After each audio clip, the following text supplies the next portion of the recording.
बिस्मिल्लाहिर्रहमानिर्रहीम। आज हम types of sentences and their indicators इनको डिटेल से पढ़ेंगे। सबसे पहले हमें पता होना चाहिए what is a sentence. Sentence क्या होता है? Actually it is a group of words. ये अल्फाज का एक ग्रोह होता है विच है सब्जेक्ट एंड प्रेडिकेट, जो सब्जेक्ट भी रखता है और इसका प्रेडिकेट भी रखता है। It gives us a complete sense. ये एक हमें मुकम्मल मफहूम देता है, यानी जब हम सेंटेंस पढ़ते हैं तो बात बिल्कुल क्लियर हो जाती है, बात की पूरी पूरी समझ आ जाती है। फॉर एग्जांपल मैं इसकी डेफिनेशन सेंटेंस की लिख भी देता हूँ, आप ही साथ साथ नोट कर लें। It is a group of words. ये अल्फाज का एक ग्रुप होता है which has subject, जो सब्जेक्ट रखता है, and predicate,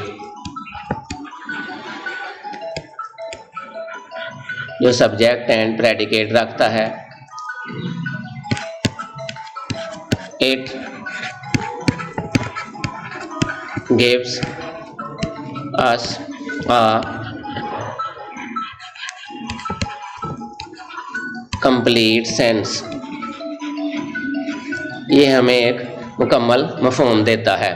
for example the sun shines, सूरज चमकता है, ब्राइटली, आबोताब से।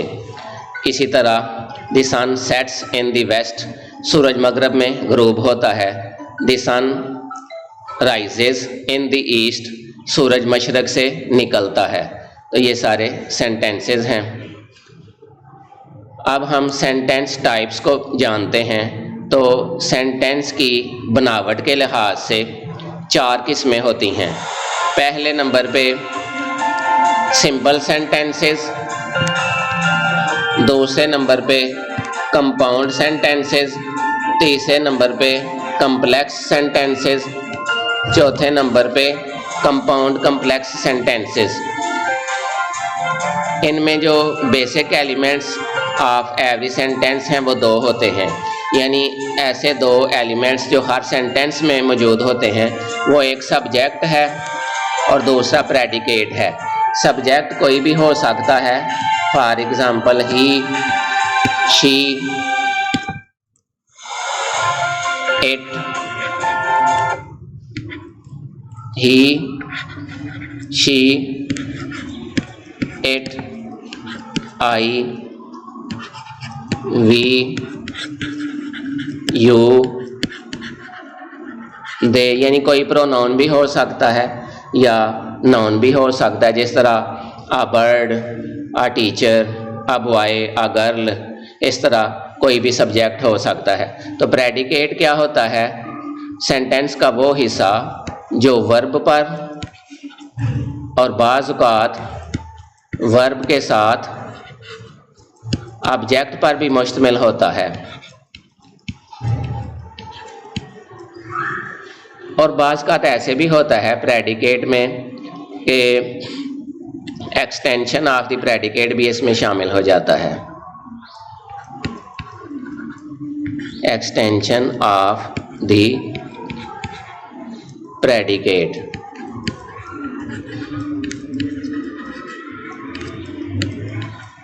यानी अगर बाज़ औक़ात फ़िक्रे में सिर्फ वर्ब आएगा तो वो भी प्रेडिकेट कहलाएगा। बाज़ औक़ात वर्ब के साथ ऑब्जेक्ट भी लिखा होगा तो वर्ब और ऑब्जेक्ट दोनों मिलके तो प्रेडिकेट बनेंगे। बाज़ औक़ात वर्ब भी लिख लेते हैं, ऑब्जेक्ट भी लिख लेते हैं, और आगे और भी चंद लफ्ज़ बच जाते हैं, उनको हम कहते हैं एक्सटेंशन ऑफ द प्रेडिकेट। तो ये सारा हिस्सा प्रेडिकेट होता है जो कि फ़ाइल की खबर देता है, जो कि सब्जेक्ट के बारे में कुछ कहता है, डूअर के बारे में कुछ कहता है कि वो क्या काम कर रहा है। इसमें सब्जेक्ट के बारे में इंफॉर्मेशन मिलती है। अब देखें बेसिक एलिमेंट्स सब्जेक्ट और प्रेडिकेट की वजाहत करने के लिए। मसलन Mary plays tennis, Mary tennis खेलता है। अब मैरी सब्जेक्ट है और प्लेस टेनिस, प्लेस वर्ब है, टेनिस ऑब्जेक्ट है, तो वर्ब और ऑब्जेक्ट मिलके प्रेडिकेट बन गया है। तो ये सेंटेंस कंप्लीट हो गया, क्योंकि इसमें दोनों जो कंपल्सरी एलिमेंट्स हैं वो मौजूद हैं। कौन कौन से? सब्जेक्ट भी मौजूद है और प्रेडिकेट भी मौजूद है। So we can say that it is a complete sense. अब हम सिंपल सेंटेंस को, जो सेंटेंस की पहली किस्म है, इसको जानने की कोशिश करते हैं। सिंपल सेंटेंस क्या होता है? A simple sentence has one subject. Simple sentence में एक सब्जेक्ट होता है एंड वन प्रेडिकेट, और एक ही प्रेडिकेट होता है। तो जितने भी सेंटेंसेस हैं जिनमें एक ही सब्जेक्ट होगा और एक ही प्रेडिकेट होगा, एक ही प्रेडिकेट होगा, उसको हम सिंपल सेंटेंस कहेंगे। सिंपल सेंटेंस देखें, observe how a simple sentence is constructed. अब देखें जी सिंपल सेंटेंस कैसे बनाया जाता है, इसको कंस्ट्रक्ट कैसे किया जाता है, बनाया कैसे जाता है। We went to play ground yesterday. इसमें वी, हम, ये सिंगल सब्जेक्ट भी मौजूद है और went to play ground yesterday, ये प्रेडिकेट भी मौजूद है। तो ये सिंपल सेंटेंस होगा। वी वेंट, हम गए, टू प्ले ग्राउंड, खेल के मैदान की तरफ, येस्टरडे, कल। ये सिंपल सेंटेंस है। अब एक मजीद देखें, we went to play ground. इसमें वी क्या था? वी प्रोनाउन है, वी प्रोनाउन है। तो प्रोनाउन जो भी नाउन के सब्स्टिट्यूट के तौर पे लफ्ज़ लगाया जाता है, यानी I, we, you, they, he, she, it, वो सारे प्रोनाउन होते हैं। तो इसमें वी प्रोनाउन है। वेंट वर्ब है, ये वेंट वर्ब है। टू प्ले ग्राउंड, खेल के मैदान की तरफ, ये प्रेपोजिशनल फ्रेज है क्योंकि इसमें टू प्रेपोजिशन आ गई है। तो ये टू प्ले ग्राउंड ये प्रेपोजिशनल फ्रेज है। तो वर्ब को और ऑब्जेक्ट को, प्रेपोजिशनल फ्रेज को, वर्ब को और प्रेपोजिशनल फ्रेज को ये मिलके तो हम इसको कह सकते हैं कि कंप्लीट प्रेडिकेट है। यानी ये वी सिंपल सब्जेक्ट है और वेंट टू प्ले ग्राउंड जो कि वर्ब और प्रेपोजिशनल फ्रेज पर मुश्तमिल है, ये कंप्लीट प्रेडिकेट है। तो प्रेडिकेट में सिर्फ वर्ब भी हो सकता है और वर्ब के साथ ऑब्जेक्ट भी हो सकता है, और मज़ीद अल्फाज एक्सटेंशन ऑफ द प्रेडिकेट की शक्ल में भी आ सकते हैं। कोई मुश्किल फील नहीं करनी, समझ लें आम सेंटेंसेस जितने भी हैं सिंगल सब्जेक्ट वाले और सिंगल प्रेडिकेट वाले, वो सारे सिंपल सेंटेंसेस कहलाएंगे। मिसाल के तौर पे जिस तरह मैंने पहले भी बताया है, मसलन अब नई एग्जांपल देता हूँ। Aslam writes a letter, Aslam एक खत लिखता है। ही गोज़ टू स्कूल, वो स्कूल जाता है। आई प्ले क्रिकेट, मैं क्रिकेट खेलता हूँ। ये जितने भी सेंटेंसेस हैं ये सारे सिंपल सेंटेंसेस ही कहलाएंगे। मज़ीद देखें जी, Mary plays tennis, Mary tennis खेलता है। तो इसमें मैरी ये वन सब्जेक्ट है, इसमें मैरी सिंगल सब्जेक्ट आया है, और प्लेज टेनिस, प्लेज इसमें वर्ब है और टेनिस, टेनिस ये ऑब्जेक्ट है। तो ये वर्ब और ऑब्जेक्ट मिलके क्या बन गया? प्रेडिकेट बन गया। तो यानी एक ही प्रेडिकेट है और एक ही सब्जेक्ट है, एक सब्जेक्ट और एक ही प्रेडिकेट। जब ये आ जाए तो समझ लो कि सिंपल सेंटेंस है। अब ये दूसरा सेंटेंस देखें, Tom and Mary play tennis. Tom और Mary, these are two persons, ये दो शख्स हैं, ये दोनों मिलके कंपाउंड सब्जेक्ट बना है। ये टॉम है, ये रेड शर्ट वाला, और ये जिसके लॉन्ग हेयर है, ये क्या है? मैरी है। और टॉम एंड मैरी ये दो मिलके कंपाउंड सब्जेक्ट बना रहे हैं। यानी सब्जेक्ट तो एक ही है अगरचे कंपाउंड शक्ल में है। तो प्ले टेनिस, टेनिस खेलते हैं, तो ये प्ले टेनिस ये हो गया प्रेडिकेट। तो इसमें भी एक ही सब्जेक्ट है और एक ही प्रेडिकेट है। हाँ सब्जेक्ट कंपाउंड सब्जेक्ट है, लेकिन है तो एक ही सब्जेक्ट और ये एक ही प्रेडिकेट है, तो ये मिलके क्या बन गया, simple sentence. Tom and Mary play tennis and swim. तो जिस तरह टॉम एंड मैरी ये दो पर्सन्स मिलके कंपाउंड सब्जेक्ट बना रहे हैं, तो इधर वर्ब दो आगे हैं, एक प्ले भी वर्ब है, स्विम भी वर्ब है। प्ले टेनिस खेलते हैं, एंड स्विम और तैरते हैं। आप मज़ीद भी लिख सकते हैं, द रिवर दरिया में तैरते हैं। दो वर्ब आ गए हैं तो फिक्रमंद होने की ज़रूरत नहीं, ये कंपाउंड प्रेडिकेट हो गया। अगरचे यानी सिंपल सेंटेंस का बाज़ का तो एक सब्जेक्ट आएगा और एक वर्ब आएगा, बाज़ का सब्जेक्ट तो एक ही होगा लेकिन कंपाउंड होगा और आगे वर्ब आ जाएगा या वर्ब के साथ ऑब्जेक्ट, और बाज़ का कंपाउंड ही सब्जेक्ट होगा और कंपाउंड ही वर्ब होगा, यानी सिंगल वर्ब नहीं, वर्ब भी कंपाउंड होगा। तो ये समझ लें कंपाउंड सब्जेक्ट है और कंपाउंड प्रेडिकेट है, क्योंकि इसमें दो एक्शन पाए जा रहे हैं। इधर स्विमिंग है,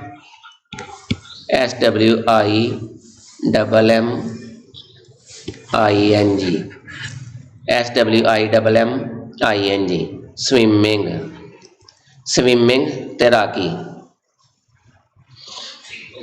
मैं दोबारा लिख देता हूँ, स्विमिंग तैराकी।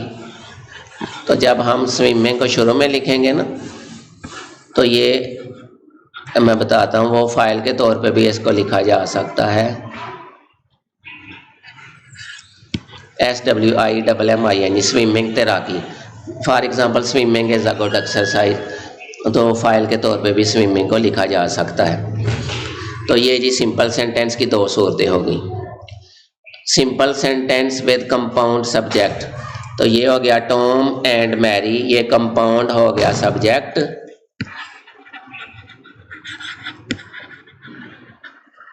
कंपाउंड सब्जेक्ट क्योंकि इसमें दो पर्सन्स हैं, इसलिए इसको कंपाउंड कहा जा रहा है। प्ले टेनिस, ये हो गया प्रेडिकेट।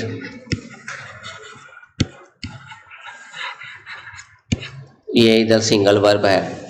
तो दूसरी सूरत क्या है, टॉम एंड मैरी, ये कंपाउंड सब्जेक्ट है, और दूसरी तरफ प्ले टेनिस एंड स्विम, ये कंपाउंड प्रेडिकेट है।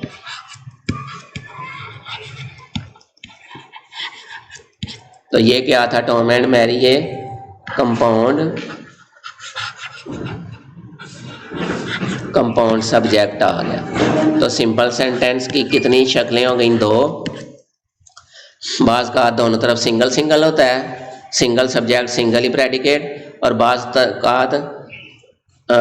कंपाउंड सब्जेक्ट और सिंगल आगे वर्ब, और बाज़ का दोनों तरफ ही तरफैन ही डबल होते हैं, यानी कंपाउंड होते हैं। सब्जेक्ट भी कंपाउंड होता है, कंपाउंड सब्जेक्ट और कंपाउंड ही प्रेडिकेट। तो ये सारे होते सिंपल सेंटेंसेस ही हैं। अब जी कंपाउंड सेंटेंसेस को हम पढ़ने लगे हैं। Compound sentence, a compound sentence has more than one part that can stand alone. Independent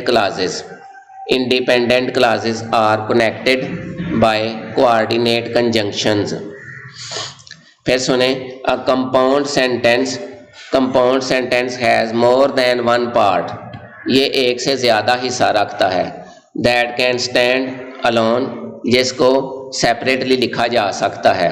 क्यों? इसलिए कि ये इंडिपेंडेंट क्लास होती है, इसको अगर सेपरेटली फिक्रे से निकाल के भी लिख दिया जाए तो बात की पूरी समझ आ जाती है। It gives us a sense, ये हमें एक सेंस देती है, तफहीम देती है, बात की समझ आ जाती है, इसलिए इसको सेपरेटली भी लिखा जा सकता है। लेकिन कंपाउंड सेंटेंस में it has more than one part, इसमें दो क्लासेस होंगी। कितनी क्लासेस होंगी? दो क्लासेस होंगी। सिंपल सेंटेंस में एक ही क्लास थी, एक ही सेंटेंस था, लेकिन कंपाउंड सेंटेंस में दो क्लासेस होंगी। कितनी क्लासेस होंगी? दो क्लासेस होंगी। उनमें से एक को कहेंगे इंडिपेंडेंट क्लास। अच्छा, दोनों ही इंडिपेंडेंट क्लासेस होंगी। कंपाउंड सेंटेंसेस में जो दो क्लासेस होंगी वो दोनों की दोनों इंडिपेंडेंट क्लासेस होंगी। इनको इंडिपेंडेंट क्लासेस क्यों कहते हैं, इनको प्रिंसिपल क्लासेस क्यों कहते हैं? इसलिए कि इनको अगर फिक्रे से निकाल के, कंपाउंड सेंटेंस से निकाल के अलग-अलग भी लिखा जाए तो फिर भी मफहूम बिल्कुल वाज़ेह रहता है, बात की क्लियर कट सही समझ आ जाती है। ये किसी और क्लास की, किसी और सेंटेंस की मुहताज नहीं होती, किसी और क्लास पर डिपेंड नहीं करती, इसलिए इनको इंडिपेंडेंट क्लासेस कहते हैं। आगे हम इनको मज़ीद डिटेल से पढ़ेंगे, इंशाल्लाह आपको बिल्कुल क्लियर समझ आ जाएगी। तो चूँकि इसमें दो क्लासेस होती हैं, कंपाउंड सेंटेंस में दो छोटे फिक्रे होते हैं जिनको हम इंडिपेंडेंट क्लासेस कहते हैं, तो ज़ाहिर है इन दो छोटे फिक्रों को किसी लफ्ज़ के साथ जोड़ना भी तो होता है। तो ये जो जिन लफ्ज़ों से, जिन वर्ड्स से इन दो क्लासेस को, दो इंडिपेंडेंट क्लासेस को हम जोड़ते हैं, कंबाइन करते हैं, कलेक्ट करते हैं, कलेक्टिवली लिखते हैं, तहरीर करते हैं, उनको कहते हैं कोऑर्डिनेटिंग कंजंक्शंस। उनको क्या कहते हैं? Coordinating conjunctions. कोऑर्डिनेटिंग कंजंक्शंस वो होते हैं जो दो इंडिपेंडेंट क्लासेस को जोड़ते हैं, जो दो प्रिंसिपल क्लासेस को जोड़ते हैं, और जो डिपेंडेंट क्लासेस को या सबऑर्डिनेट क्लासेस को जोड़ते हैं उनको हम कोऑर्डिनेटिंग कंजंक्शंस नहीं कह सकते, बल्कि उनको सबऑर्डिनेट कंजंक्शंस कहते हैं। वो आगे चल के हम बात करते हैं। तो चूंकि कंपाउंड सेंटेंसेस इंडिपेंडेंट क्लासेस पर मुश्तमिल होता है, तो इनको, इन दो छोटे फिक्रों को, इन दो क्लासेस को जोड़ने के लिए जो वर्ड्स इस्तेमाल होते हैं उनको कोऑर्डिनेटिंग कंजंक्शंस कहते हैं। कंजंक्टिव एडवर्ब्स भी आ सकते हैं और सेमीकोलन भी आ सकता है इनको जोड़ने के लिए, लेकिन ज़्यादातर कंजंक्शंस ही इस्तेमाल होते हैं। कंपाउंड सेंटेंस देखें जी, इस इधर समझ सही आएगी। एक सेंटेंस है we went to play ground. ये देखें, एक सेंटेंस ये हो गया, एक क्लास ये हो गई, यानी छोटा फिक्रा जो इंडिपेंडेंट है। दूसरा ये एंड कोऑर्डिनेटिंग कंजंक्शन आ गया, कोऑर्डिनेटिंग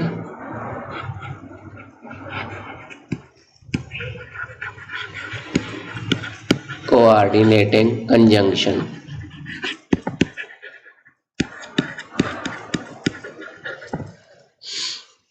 दूसरा फिक्रा है मोस्ट ऑफ अस प्ले, हम में से ज़्यादा, प्लेड, हम में से ज़्यादा ने खेला, ऑल नाइट, सारी रात।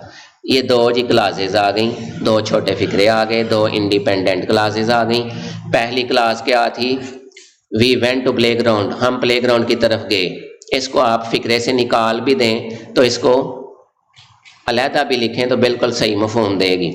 दूसरा है most of us played all night, हम में से ज़्यादा सारी रात खेलते रहे। तो दो फिक्रे हो गए, दो छोटे फिक्रे हो गए, दो क्लासेस होंगे। ये सेंटेंस में दोनों इंडिपेंडेंट क्लासेस हैं, तो इंडिपेंडेंट क्लासेस को जो लफ्ज़ जोड़ता है, मसलन इधर एंड आया है तो एंड कोऑर्डिनेटिंग कंजंक्शन है, तो कंपाउंड सेंटेंस बन गया मिलके we went to play ground and most of us played all night. अब कंपाउंड सेंटेंस मजीद देखें। We went to play ground, हम प्ले ग्राउंड की तरफ गए, एक क्लास ये हो गई। दूसरी class most of us played, हम में से ज़्यादा ने खेला, ऑल नाइट, सारी रात। अब इसको अगर देखा जाए डिवीजन करके सेंटेंस की कि ये इस वर्ड को ग्रामर की रोशनी में क्या कहते हैं, तो ये हमें पता होना चाहिए। ये जो ब्लू कलर में लिखा हुआ है पहली क्लास में वी, ये सब्जेक्ट है। ये ग्रीन कलर में लिखा हुआ है वेंट वर्ब है।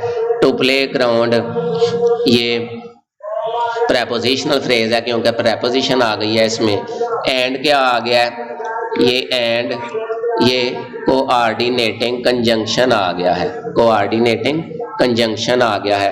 और दूसरी क्लास जो इंडिपेंडेंट क्लास है मोस्ट ऑफ अस से शुरू हो रही है। इसमें जो ब्लू कलर का लिखा हुआ है मोस्ट ऑफ अस, ये सब्जेक्ट है, ग्रीन कलर का प्लेड वर्ब है, ऑल नाइट ये मॉडिफाइंग फ्रेज है जो मॉडिफाई कर रही है। आप समझ लें कि ये एडवर्ब के तौर पे भी ये फ्रेज काम कर रही है। ठीक है जी, तो दो सेंटेंस थे, independent classes we went to play ground, दूसरा था most of us played all night. ये दो सेंटेंसेस थे, क्लासेस थी, दो क्लासेस थी। यानी सेंटेंस तो बड़ी चीज़ होती है, लॉन्गर सेंटेंस का जो एक पार्ट होता है जो छोटे फिक्रे पर मुश्तमिल होता है उसको क्लास कहते हैं। तो इसमें दो क्लासेस थी, we went to play ground और दूसरी most of us played all night. तो इन दो क्लासेस को, इंडिपेंडेंट क्लासेस को किस वर्ड से जोड़ा गया है? एंड से। तो जिस लफ्ज़ से इन दोनों को कंबाइन किया जाता है, इकट्ठा किया जाता है, उसको कोऑर्डिनेटिंग कंजंक्शन कहते हैं। तो कोऑर्डिनेटिंग कंजंक्शन हमेशा इंडिपेंडेंट क्लासेस को जोड़ने के लिए इस्तेमाल होता है। नेक्स्ट देखें, यूज ऑफ कोऑर्डिनेटिंग कंजंक्शंस। तो ये उसी चीज़ को हमने इधर बयान किया है कि इधर सब्जेक्ट था, इधर प्रेडिकेट था, तो ये एक क्लास थी। दूसरा इधर भी सब्जेक्ट था, इधर भी प्रेडिकेट था, ये दूसरी क्लास थी। ये भी पहली क्लास, ये भी पहली क्लास इंडिपेंडेंट क्लास थी, इंडिपेंडेंट क्लास। और ये वाली जो थी, ये येलो और ये ऑरेंज कलर, ये भी इंडिपेंडेंट क्लास थी। ये दोनों इंडिपेंडेंट क्लासेस थी। तो इन दो क्लासेस को किस कोऑर्डिनेटिंग कंजंक्शन से जोड़ा गया है? एंड से। तो ये बन गया compound sentence. When we combine two independent clauses with the help of coordinating conjunction, it becomes compound sentence. Okay, अब देखें जी कंपाउंड सेंटेंस। ये लिखा हुआ है टॉम स्विम्स, ये एक इंडिपेंडेंट क्लास हो गई।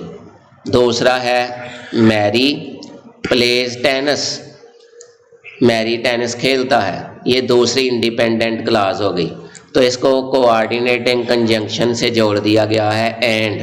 तो दो इंडिपेंडेंट क्लासेस को कोऑर्डिनेटिंग कंजंक्शन से जोड़ दिया जाए तो एक सेंटेंस जब बना दिया जाए तो it becomes a compound sentence. तो ये कंपाउंड सेंटेंस बन जाता है। क्यों? इसलिए कि इसकी हर क्लास को सेपरेटली भी हम लिख सकते हैं। आप सिर्फ इतना भी लिख लें, टॉम स्विम्स, टॉम तैरता है, बात कंप्लीट है और क्लियर है। दूसरा सेंटेंस भी अलग भी आप लिख लें, Mary plays tennis, Mary tennis खेलता है, तो इसमें भी बात क्लियर है। तो जब क्लास पूरा मफहूम दे रही है आपको, ऊपर वाली भी नीचे वाली भी, तो इसका मतलब है कि ये इंडिपेंडेंट क्लासेस हैं, तो इनको किसी लफ्ज़ से तो जोड़ना है, वो कोऑर्डिनेटिंग कंजंक्शन है एंड। तो जब दो इंडिपेंडेंट क्लासेस को कोऑर्डिनेटिंग कंजंक्शन से जोड़ दिया जाए तो कंपाउंड सेंटेंस बन जाता है। कंपाउंड सेंटेंस में कौन कौन से कोऑर्डिनेटिंग कंजंक्शंस इस्तेमाल हो सकते हैं? फार भी इस्तेमाल हो सकता है, एंड भी इस्तेमाल हो सकता है, नार भी इस्तेमाल हो सकता है, बट भी इस्तेमाल हो सकता है, or, yet, so. These are all coordinating conjunctions, coordinating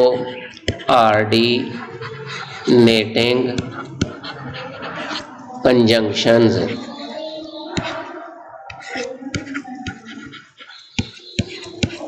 ये सारे,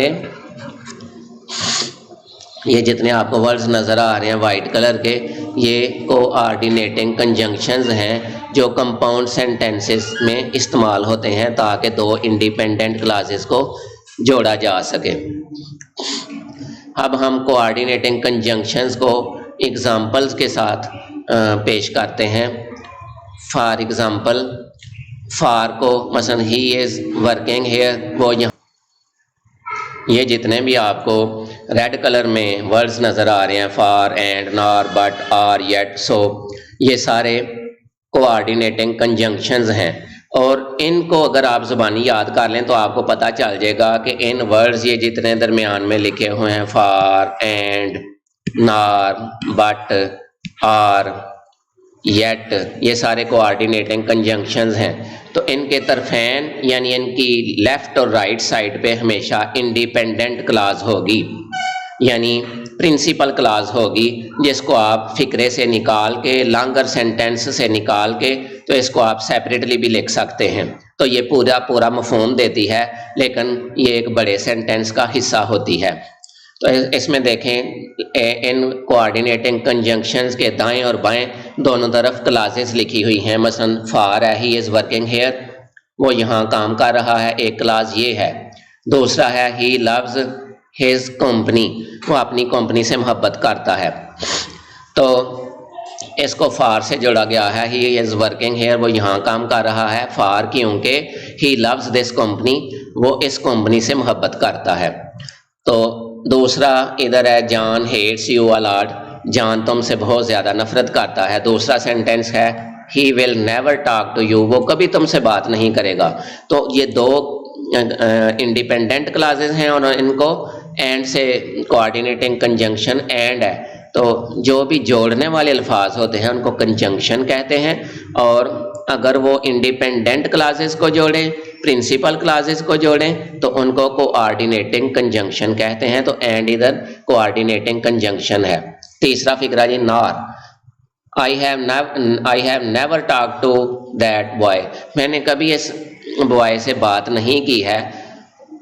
नार do I want to do it, ना ही मैं इससे बात करना चाहता हूँ। तो ये नार कोऑर्डिनेटिंग कंजंक्शन है, इसके दोनों तरफ क्लासेस मौजूद हैं, इंडिपेंडेंट क्लासेस। मसलन I want to do it, और दूसरी तरफ I have never talked to that boy.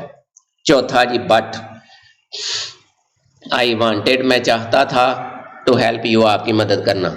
दूसरा फिक्रा दे डिडंट, उन्होंने let me, they didn't let me do it, उन्होंने मुझे ये करने की इजाज़त ना दी।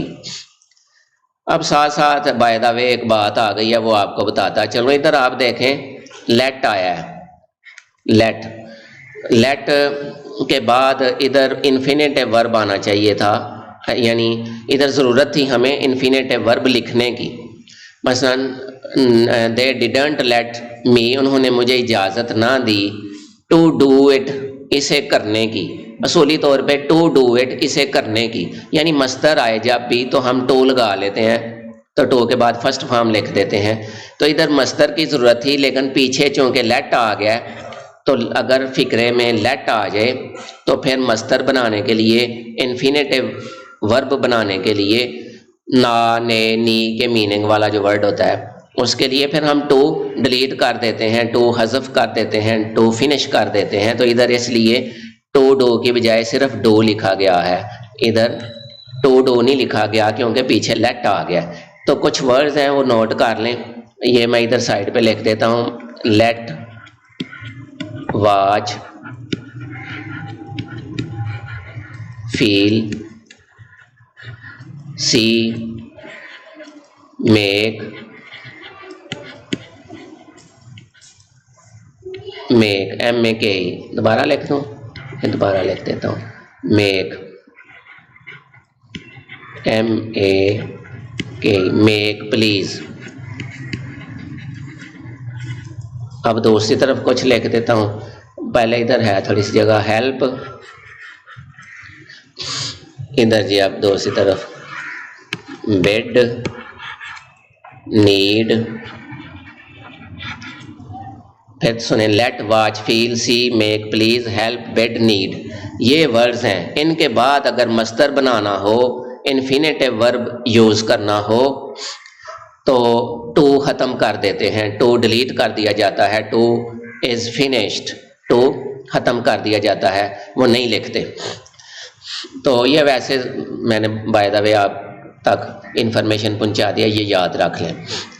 आई वांटेड, मैं चाहता था, टू हेल्प यू, आपकी मदद करना, but they didn't let me, लेकिन उन्होंने मुझे इजाज़त ना दी, डू इट, इसे करने की। अब जी आर है, do you want to come with us, क्या आप हमारे साथ आना चाहते हैं। दूसरी क्लास है do you want to stay here, क्या आप यहाँ ठहरना चाहते हैं। क्या आप हमारे साथ आना चाहते हैं या क्या आप ठहरना चाहते हैं। तो इन दोनों क्लासेस को आर से जोड़ा गया है, तो आर कोऑर्डिनेटिंग कंजंक्शन है।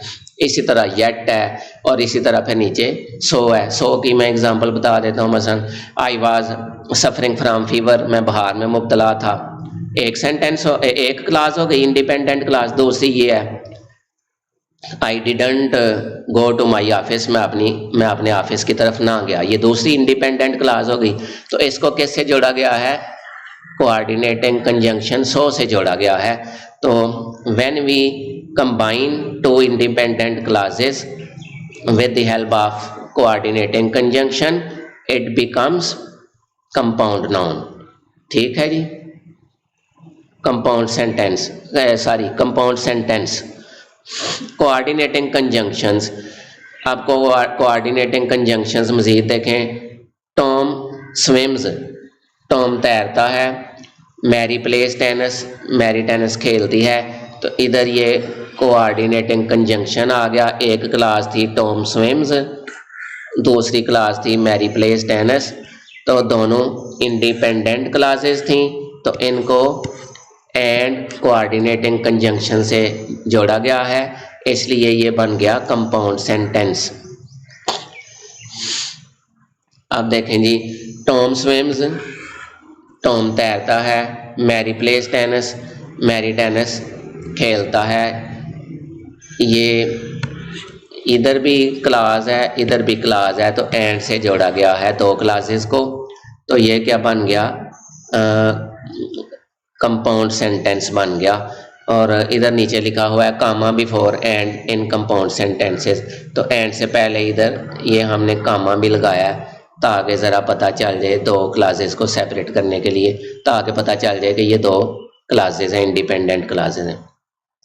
कंपाउंड सेंटेंस कंजंक्टिव एडवर्ब्स, तो बाज़ का इनके साथ कंजंक्टिव एडवर्ब्स भी इस्तेमाल होते हैं, मसलन more over, how ever. More over मज़ीद ये कि, इसी तरह मोर ओवर मज़ीद ये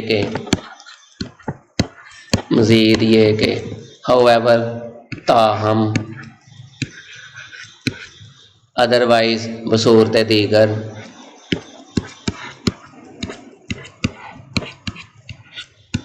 देयरफॉर इसलिए। तो ये कंजंक्टिव एडवर्ब्स भी इस्तेमाल हुए हैं। तो इनको कंजंक्टिव एडवर्ब क्या होता है, a word that describes verb, ऐसा लफ्ज़ जो किसी वर्ब को बयान करता है उसको एडवर्ब कहते हैं। मसलन द सन शाइन्स, सूरज चमकता है, बात क्लियर। अब मैं कहता हूँ ब्राइटली, आबोताब से, तो उसके चमकने को, उसके एक्शन को ब्राइटली ने बयान किया है, तो ब्राइटली एडवर्ब है। इसी तरह शी वॉक्स, वो चलती है, बात क्लियर हो गई। अब मैं मज़ीद एडवर्ब भी साथ लगाता हूँ, शी वॉक्स ग्रेसफुली, वो बड़े वक़ार से चलती है। इसी तरह he sings a song loudly, तो ये जितने भी वर्ड मैंने बताए हैं, लाउडली, ग्रेसफुली या इसी तरह ब्राइटली, ये सारे एडवर्ब हैं क्योंकि ये किसी वर्ब को बयान करते हैं। तो ये जो मैंने येलो कलर में ब्लैक इंक में लिखे गए हैं, more over, how ever, otherwise, therefore, इनको ये हैं, तो ये भी एडवर्ब, लेकिन इनको कंजंक्टिव एडवर्ब क्यों कहते हैं, इसलिए कि ये जोड़ने के लिए इस्तेमाल होते हैं, ये सेंटेंस में कंजंक्शन का काम करते हैं, वर्ड्स को जोड़ने के लिए इस्तेमाल होते हैं, इसलिए इनको कंजंक्टिव एडवर्ब कहते हैं, जो कि कंपाउंड सेंटेंसेस में लग सकते हैं। कंपाउंड सेंटेंस, अब कंजंक्टिव एडवर्ब के साथ इसको हम पढ़ेंगे। मसलन बॉब इज़ हैंडसम, बॉब खूबसूरत है। दूसरी क्लास है ही इज़ रिच, वो अमीर है। अब ये पहला, ये जो वाइट कलर में लिखा गया है ये हिस्सा, ये भी इंडिपेंडेंट क्लास है, और दूसरा ये जो हिस्सा है ही इज़ रिच, वो अमीर है, ये भी इंडिपेंडेंट क्लास है। तो दो इंडिपेंडेंट क्लासेस को कंजंक्टिव एडवर्ब से जोड़ा गया है, मोर ओवर से, तो ये फिर कंपाउंड सेंटेंस बन गया है। कंपाउंड सेंटेंस कंजंक्टिव एडवर्ब ये मज़ीद देखें। बॉब इज़ हैंडसम, बॉब खूबसूरत है। ही इज़ रिच, वो अमीर है।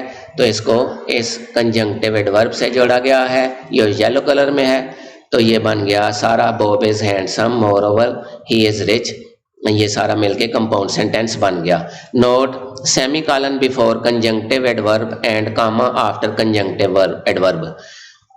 इधर जी जब भी आपने कंजंक्टिव एडवर्ब लगाना है, ये जो येलो कलर में है, तो इससे पहले ये जो शक्ल होती है इसको सेमी कॉलन कहते हैं, सेमी कॉलन लगाना है। और इस कंजंक्टिव एडवर्ब के बाद इधर ये जो वाइट कलर में नज़र आ रहा है ये कामा लगाना है, ये याद रखना है हमेशा। ये ग्रामेटिकल रूल्स होते हैं, इनको साथ साथ नोट कर लिया करें।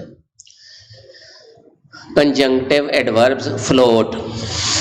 Conjunctive adverbs are sometimes called floating adverbs because they can be positioned at the beginning, in the middle or at the end of a clause.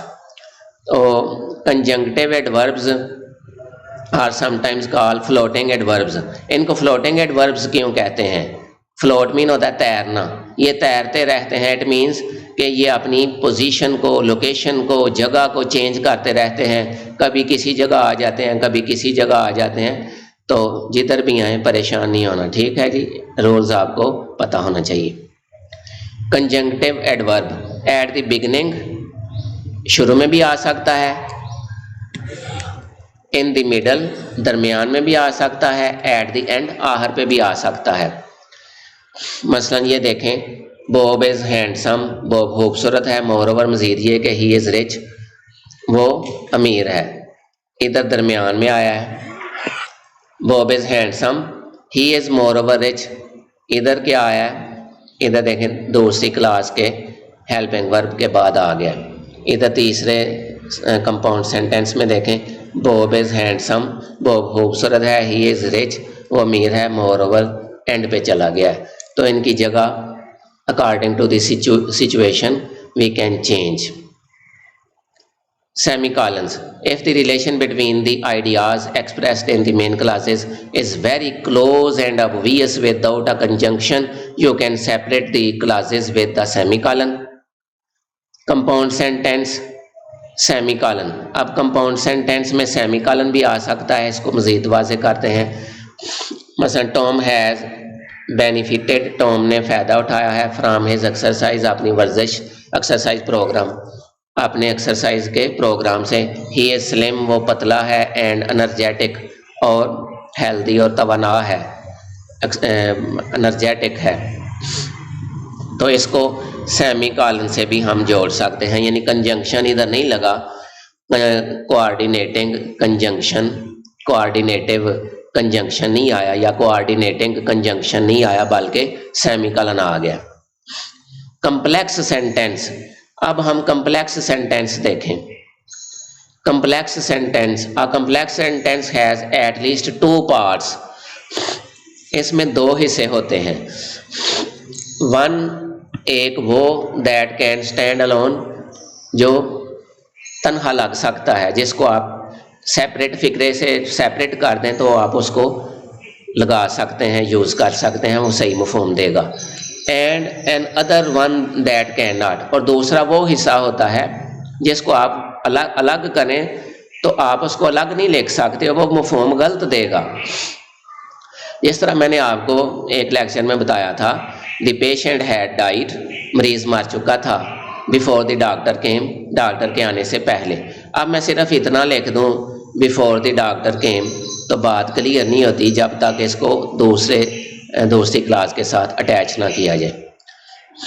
ये जी देखें, the part that can not stand, the part that can not stand alone is linked to the rest of the sentence by a subordinate conjunction. तो इसमें कम अज़ कम 2 हिस्से होते हैं। Complex पेचीदा सेंटेंस, इसमें इस सेंटेंस में 2 क्लासेस आएंगी।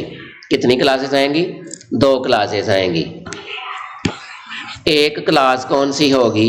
एक क्लास होगी इंडिपेंडेंट,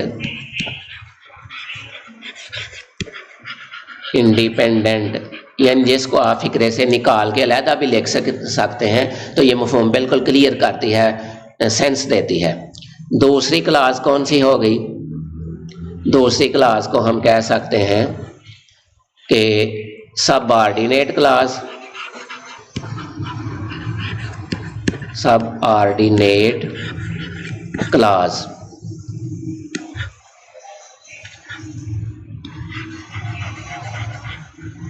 इसको हम डिपेंडेंट क्लास भी कह सकते हैं।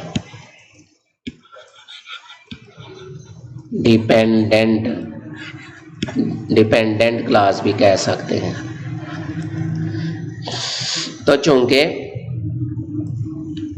ये जो सबऑर्डिनेट क्लास है, मातहत क्लास या डिपेंडेंट क्लास, डिपेंडेंट इसलिए कहते हैं कि ये डिपेंड कर दिया, ये बेचारी अपना, इसको सेपरेटली लिखें तो अपना मफहूम वाज़ेह नहीं करती, तो ये प्रिंसिपल क्लास पर या इंडिपेंडेंट क्लास पर डिपेंड करती है, तो इसलिए इसको डिपेंडेंट क्लास कहते हैं। सबऑर्डिनेट क्लास इसलिए कहते हैं कि ये मतहत होती है, अकेली कुछ नहीं कर सकती, इसको फिक्रे से निकाल के अलहदा लिखें तो ये मफहूम वाज़ेह नहीं करेगी, इसलिए इसको सबऑर्डिनेट क्लास कहेंगे।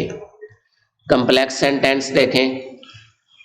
Since we wanted to have fun, चूँकि हम फन करना चाहते थे।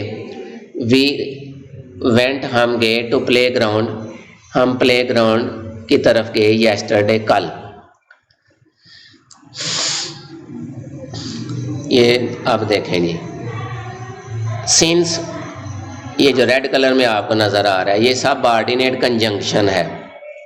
चूँकि सबऑर्डिनेट कंजंक्शन वो होते हैं जो सबऑर्डिनेट क्लास को जोड़ने के लिए इस्तेमाल होते हैं। अब इसमें दो आ गई, since we wanted to have fun, ये आ गया part that can not stand alone, यानी ये सबऑर्डिनेट क्लास है। ये जो पहला हिस्सा है जो ऊपर आपको नज़र आ रहा है, ये वाला हिस्सा, ये पहली क्लास, ये वो हिस्सा है that can not stand alone, जो तन्हा नहीं लगाया जा सकता। आप since we wanted to have fun, इस फिक्रे को निकाल के अलहदा नहीं लिख सकते क्योंकि मफहूम क्लियर नहीं होगा। अब नीचे जो सेंटेंस आपको नज़र आ रहा है, we went to play ground yesterday, हम कल प्ले ग्राउंड की तरफ गए, ये बात क्लियर है, इसको आप इस क्लास को सेपरेट भी लिख सकते हैं। ये नीचे वाली क्लास है, ये वाली, ये इंडिपेंडेंट क्लास है क्योंकि इसको फिक्रे से निकाल के अलहदा लिखा जा सकता है। और सिंस वाली जो क्लास है, ये जो ऊपर नज़र आ रही है, ये सबऑर्डिनेट या डिपेंडेंट क्लास है, मतहत क्लास है, जो इसको सेपरेट नहीं किया जा सकता, इसको अलोन, तन्हा नहीं लिखा जा सकता। तो सबऑर्डिनेट क्लास को दूसरी क्लास से जोड़ने के लिए हमेशा सबऑर्डिनेट कंजंक्शन इस्तेमाल करते हैं। ये सिंस सबऑर्डिनेट कंजंक्शन है।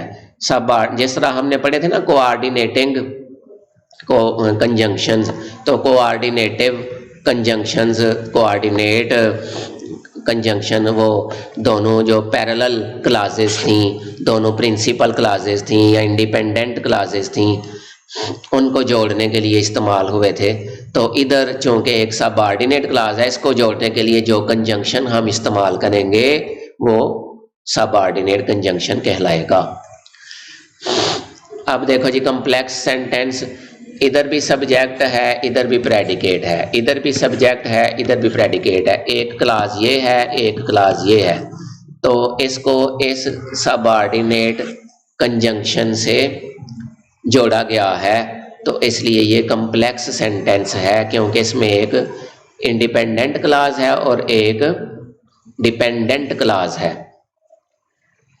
ये एग्जांपल देखें, बॉब इज़ पॉपुलर, बॉब हर दिल अजीज है या फेमस है, मशहूर है। दूसरा है ही इज़ अगली, तो बॉब ही इज़ अगली, दो सेंटेंस हो गए, तो इसको इवन दो से जोड़ा गया है, ये सबऑर्डिनेट कंजंक्शन से। कौन सा कंजंक्शन? Subordinate conjunction. ये देखें जी, कम्प्लेक्स सेंटेंसेस में कौन कौन से सबऑर्डिनेटिंग कंजंक्शंस इस्तेमाल होते हैं। तो ज़ाहिर है कोऑर्डिनेटिंग कंजंक्शंस आप पहले पढ़ चुके हैं, अब हम पढ़ने लगे हैं सबऑर्डिनेटिंग कंजंक्शंस। ये ज़बानी याद कर लें, ये येलो कलर में, ये येलो का बॉक्स में लिखे हुए हैं। After, although, as, because, before, how, if, once, since, then, that, though, till, until, when, where, whether and while। इसका उर्दू भी मैं बता देता हूँ, ये ऊपर लिखा हुआ है the most common subordinating conjunctions are, जो बड़े मशहूर सबऑर्डिनेटिंग कंजंक्शंस हैं वो ये हैं। आफ्टर, बाद, आल्दो अगरचे, एज बतौर के मीनिंग में भी आता है, मसलन बेहसियत के मीनिंग में भी आता है।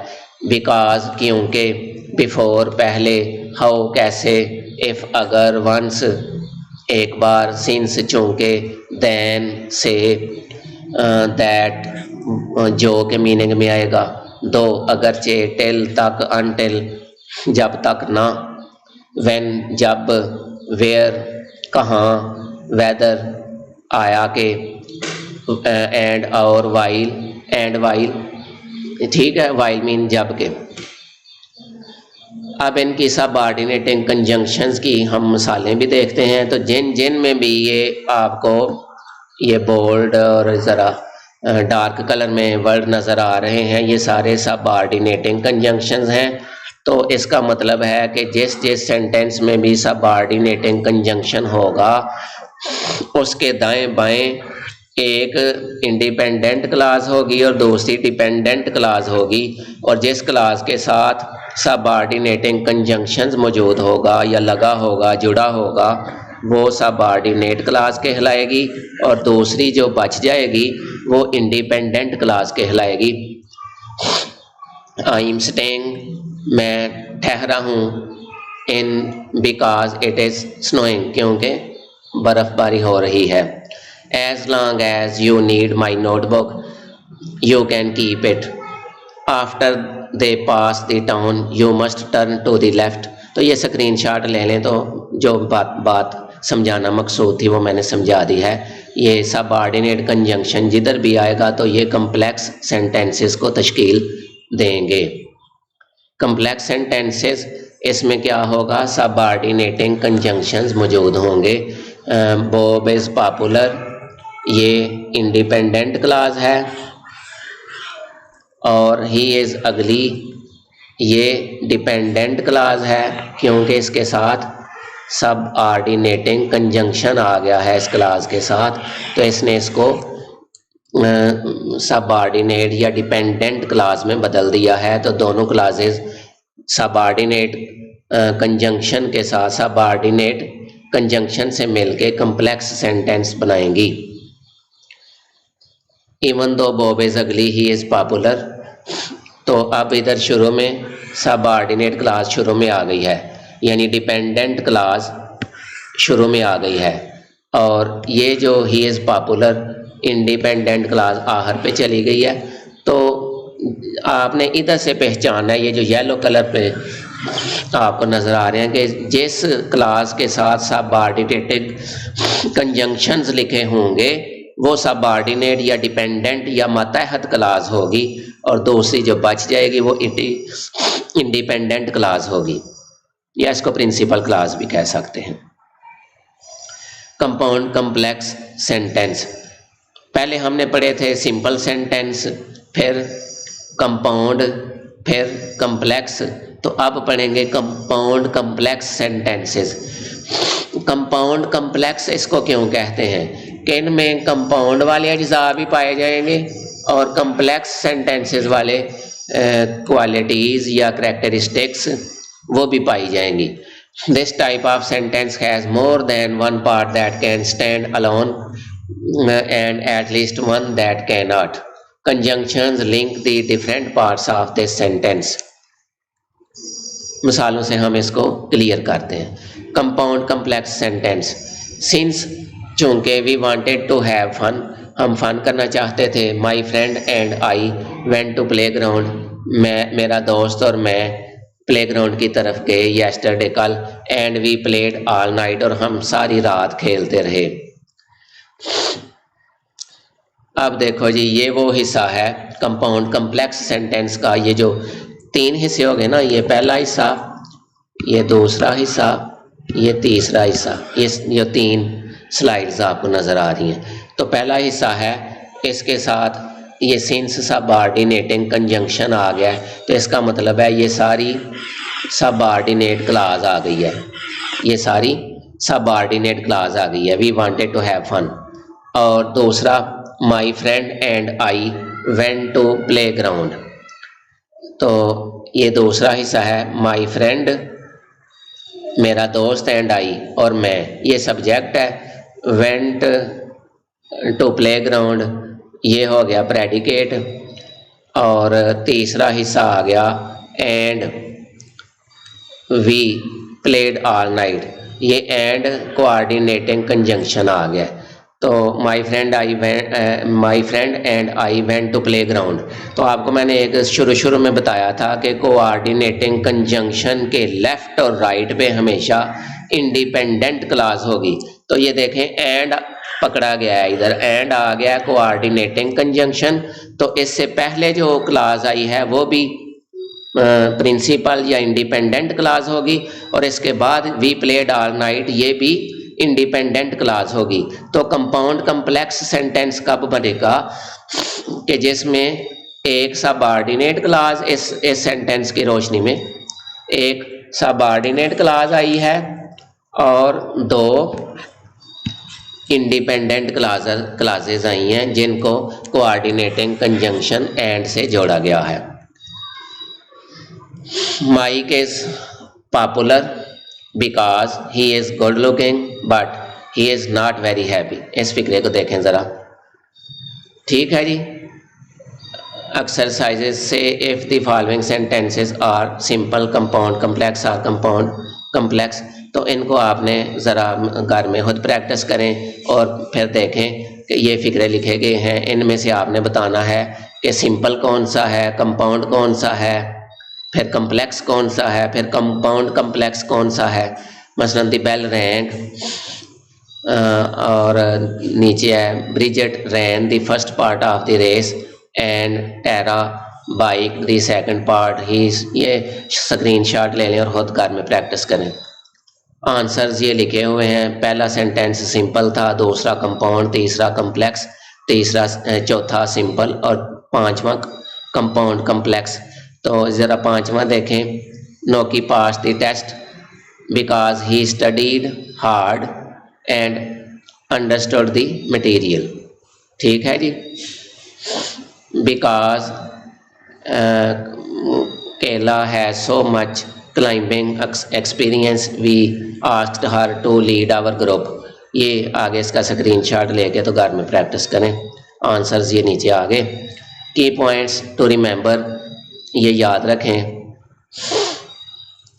टाइप्स ऑफ सेंटेंसेस, यानी समझ लें कि पूरे लेक्चर की समरी इधर है। जब सिंपल सेंटेंस होगा, जो पहली किस्म हमने बयान की है, तो इसमें एक क्लास आएगी इंडिपेंडेंट और सबऑर्डिनेट क्लास कोई नहीं होगी। यानी सिंपल में there will be only one class, there will be only one sentence, तो इधर सिर्फ एक ही सेंटेंस होगा, ओनली वन सेंटेंस, तो सिर्फ पहला सेंटेंस होगा, तो इसलिए ये सिंपल होगा। तो कंपाउंड में क्या होगा, कंपाउंड में 2 क्लासेस होंगी या 2 से ज़्यादा भी हो सकती हैं, ठीक है। और कम्प्लेक्स में एक इंडिपेंडेंट क्लास होगी और एक या ज़्यादा सबऑर्डिनेट क्लास होंगी। और कंपाउंड कम्प्लेक्स में 2 या ज़्यादा इंडिपेंडेंट क्लासेस होंगी और एक या ज़्यादा सबऑर्डिनेट क्लास भी होगी। यानी दोनों तरफ 2 इंडिपेंडेंट क्लासेस भी हो सकती हैं, ये यानी इंडिपेंडेंट क्लासेस 2 या 2 से ज़्यादा भी हो सकती हैं, लेकिन एक सबऑर्डिनेट क्लास ज़्यादा होगी, कंपाउंड यानी मरकब होगा। अगर आप रेगुलरली हमारे लेक्चर्स सुनना चाहते हैं और इम्तहानात में A+ ग्रेड हासिल करना चाहते हैं तो रेगुलरली वीडियो सुनने के लिए हमारे चैनल को सब्सक्राइब करना ना भूलिएगा, ताकि आप पंक्चुअलिटी से रेगुलरली हमारे लेक्चर्स को अटेंड कर सकें और बेल का आइकन को भी प्रेस कर दें ताकि आपको नोटिफिकेशन आ जाए और आप लेक्चर अटेंड कर सकें। अपना बहुत सा ख्याल रखिएगा। Thanks very much. अल्लाह हाफिज़।